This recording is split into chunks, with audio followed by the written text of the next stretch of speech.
Si vous êtes prof, est-ce qu'il vous arrive de ressentir des émotions fortes qui influencent votre façon d'enseigner ?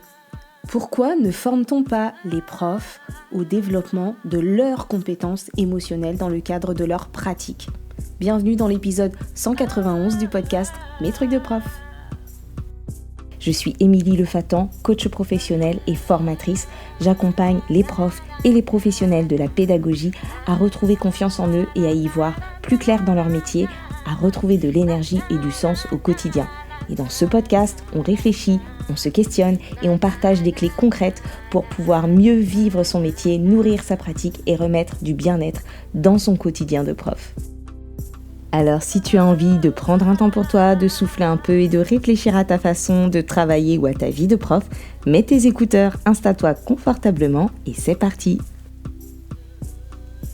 Pourquoi le développement des compétences émotionnelles ne fait pas partie de la formation des profs ? Ben oui, en fait, les émotions, elles sont partout. Elles impactent chaque aspect de notre vie professionnelle donc aussi, et elles sont au centre de la pratique. Elles sont derrière chaque décision, elles sont derrière chaque parole, chaque vécu professionnel. Et pourtant, elles ne font pas partie de la formation des profs, de l'accompagnement professionnel, qu'il s'agisse de la formation initiale ou de la formation continue. Et personne n'explique comment tenir compte des émotions et comment s'en servir au quotidien. En réalité, je vous pose la question, mais j'ai une idée de la réponse. Je sais pourquoi ces émotions, pour le moment, elles ne font pas partie de la formation des profs. C'est parce que personne n'est formé en interne à le faire, et puis aussi que les émotions, ça fait peur en quelque part, on ne sait pas quoi en faire. On les voit plutôt comme des trucs difficiles à maîtriser, qu'il faut qu'on gère, qu'on canalise, et on aimerait bien pouvoir avoir le contrôle sur les émotions et pouvoir décider de les ressentir ou de ne pas les ressentir, et plutôt de ne pas les ressentir parfois, et je pense qu'on pense plutôt aux émotions désagréables.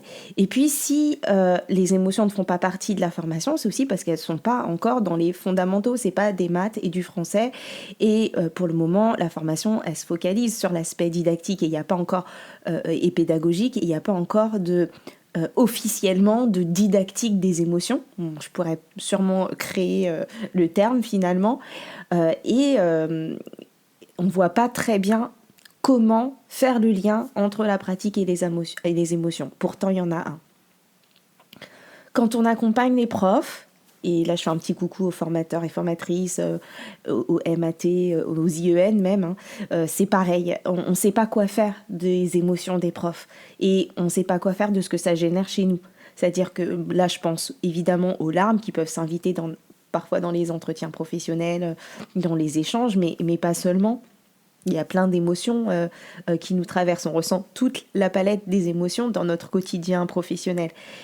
Et ces émotions, elles pourraient être de précieuses indications justement pour pouvoir ajuster notre posture, pour pouvoir ajuster nos choix, mais on n'a pas encore bien compris le lien et du coup, on ne s'appuie pas dessus.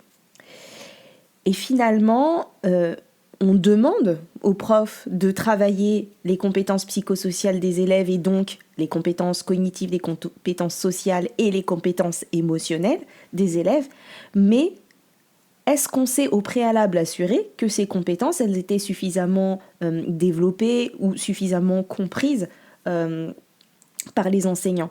Et je parle de suffisamment développées et pas de suffisamment acquises, parce que ces compétences, il n'y a pas un moment où on se dit ça y est, je les maîtrise et puis j'ai plus rien à en faire. Non, ce sont des compétences qui, comme toutes les compétences psychosociales, se développent tout au long de la vie. Et je vous ai déjà parlé de ces compétences-là, des compétences émotionnelles.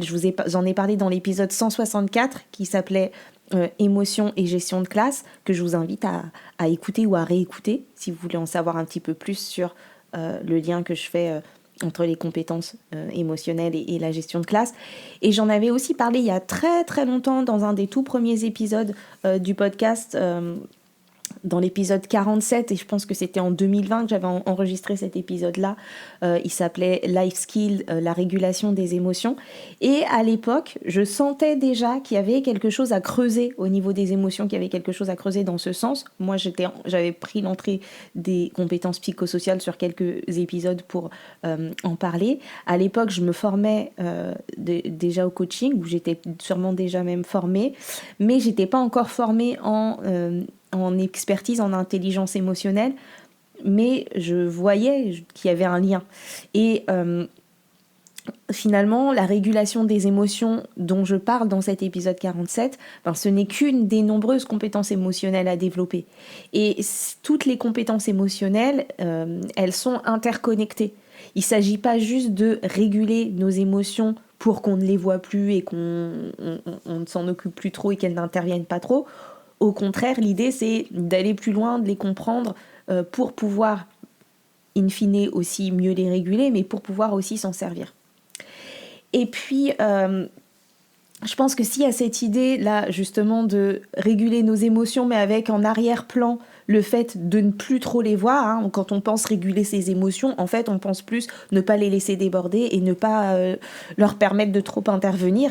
Et si on pense tout ça, je pense que c'est parce qu'il y a aussi une idée reçue, une représentation qui serait que l'émotion n'aurait pas sa place dans le monde professionnel. qu'il y aurait comme une sorte d'incompatibilité entre tenir compte de ses émotions et être professionnel. Alors du coup, ce qu'on fait, c'est qu'on va essayer de les dissimuler, on va essayer de les mettre sous le tapis, de les étouffer tant qu'on est sur la sphère pro et de les laisser sortir après. On essaye de les éviter, on va essayer de les faire taire, avant même parfois de les avoir ressenties ou comprises. Et on met un masque pour ne pas les montrer. Et en faisant ça, souvent, on se leurre. On pense les avoir traités, on pense les avoir gérées avec des guillemets, on pense les avoir régulées efficacement, mais au final, elles finissent par revenir d'une façon ou d'une autre. Parfois, on se retrouve même coincé dans cette situation que l'on revit encore et encore et encore, comme dans un jour sans fin professionnellement, parce que à chaque fois dans cette situation, on va essayer de mettre nos émotions sous le tapis, de ne pas en tenir compte. Parfois, ça finit par déborder quand même. On diffère juste le moment où ça déborde, mais comme on n'a pas écouté, entendu ce qui se passe, ça déborde quand même. Et puis surtout, en faisant ça, on s'épuise. On s'épuise à essayer de mettre nos émotions sous le tapis. Parce que c'est coûteux de faire ça. On s'épuise à faire semblant de ne pas être agacé, à sourire alors qu'on n'a pas envie, ou à masquer notre état émotionnel réel. Et il y a une autre façon de faire qui est possible, c'est-à-dire qu'on peut apprendre à faire de nos émotions des alliés. On peut apprendre à les identifier, à les écouter, les comprendre, à les exprimer, à les utiliser, et on peut prendre conscience de leur impact dans notre vie pro et dans notre vie de prof de manière plus générale. Et ça peut changer pas mal de choses. Ça peut améliorer notre vécu, ça peut aussi améliorer notre lecture de certaines situations professionnelles. Parce que développer ces compétences émotionnelles, ça va permettre de prendre plus de recul, un recul différent par rapport aux situations qu'on rencontre, de prendre aussi des décisions plus ajustées avec ce qu'on vit, ce qu'on ressent, de réguler plus efficacement nos émotions, c'est-à-dire que ne pas les réguler juste pour les mettre sous le tapis, mais les gagner en efficacité dans la façon dont on les régule. Et ça va aussi avoir un impact aussi sur nos relations qui vont être plus apaisées, parfois plus affirmées, mais en tout cas à l'écoute de nos ressentis. Et quand on fait ça, il ne s'agit pas du tout de parler de sensiblerie ou d'un truc d'hypersensible, ni un truc ésotérique ou que sais-je. C'est pas quelque chose de l'ordre de l'invisible. C'est pas non plus quelque chose de l'ordre de la pathologie ou du trouble psychologique. Je suis pas psy, c'est pas du tout le truc. Mais et c'est pas non plus, quand on parle d'émotions, un autre biais, ça serait de penser que c'est un truc réservé aux femmes, par exemple.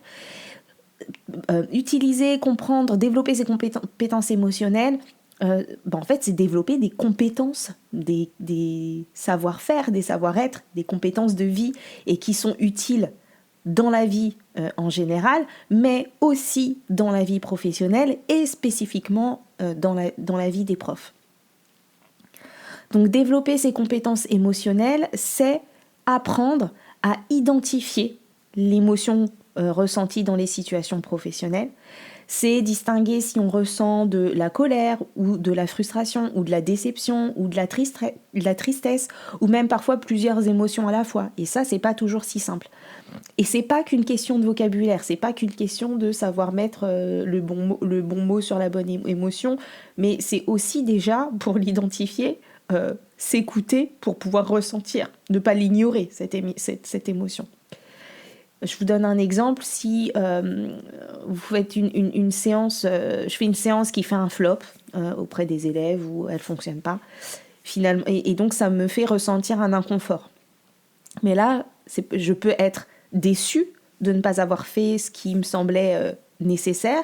Je peux être aussi en colère parce que peut-être qu'il y a des règles qui n'ont pas été respectées pendant ma séance et que c'est ça qui a fait qu'elle n'a pas pu fonctionner.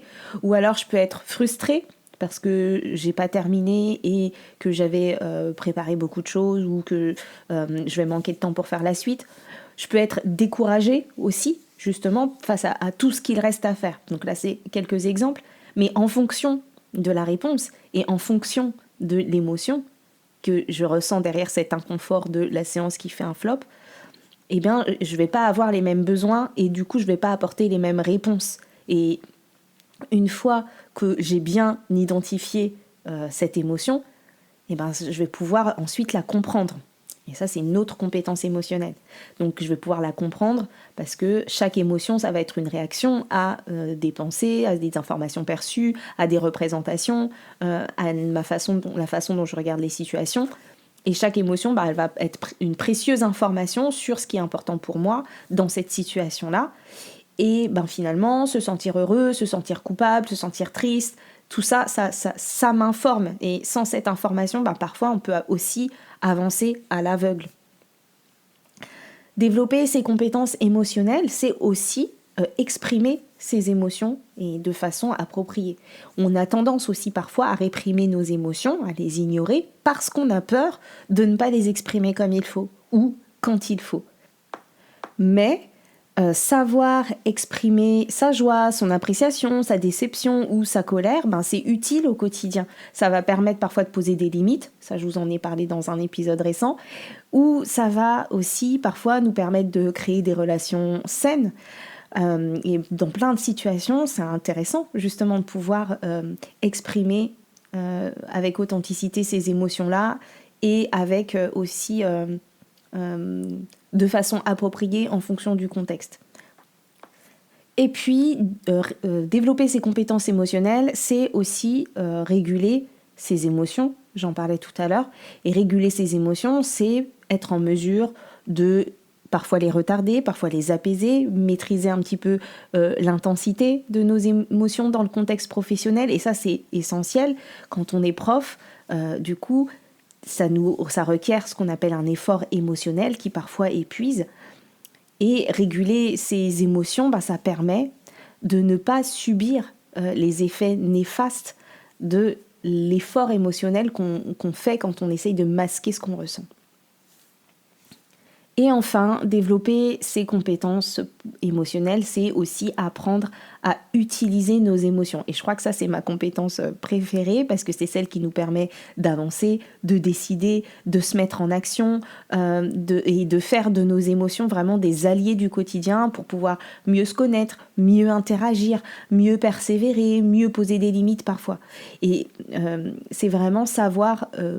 une fois qu'on a compris, exprimé, identifié les émotions, c'est savoir ce qu'on en fait. Et ça, c'est vraiment la compétence, je pense, que je développe le plus dans les accompagnements, dans les coachings, je crois, parce que c'est celle qui permet d'aller un peu plus loin. Voilà.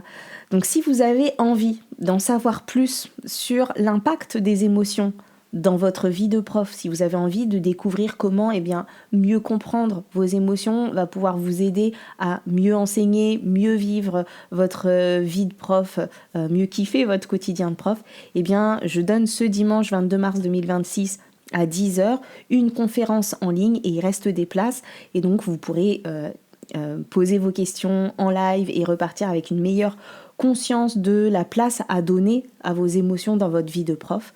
Donc c'est 25 € et c'est une conférence en ligne de 2 heures. Et si jamais vous écoutez cet épisode après la conférence et que vous vous dites « Oh mince, j'ai raté ça, j'ai envie de savoir moi aussi », eh bien faites un tour sur mon site. Vous avez la possibilité de visionner le replay et vous trouverez les liens dans la légende de cet épisode.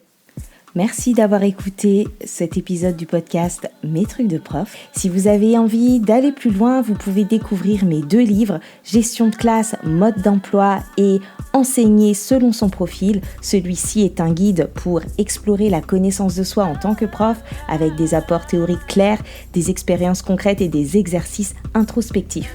Et si vous sentez que c'est le moment de vous faire accompagner, je propose aussi des coachings personnalisés. Rendez-vous sur metrucsdecoach.fr/contact.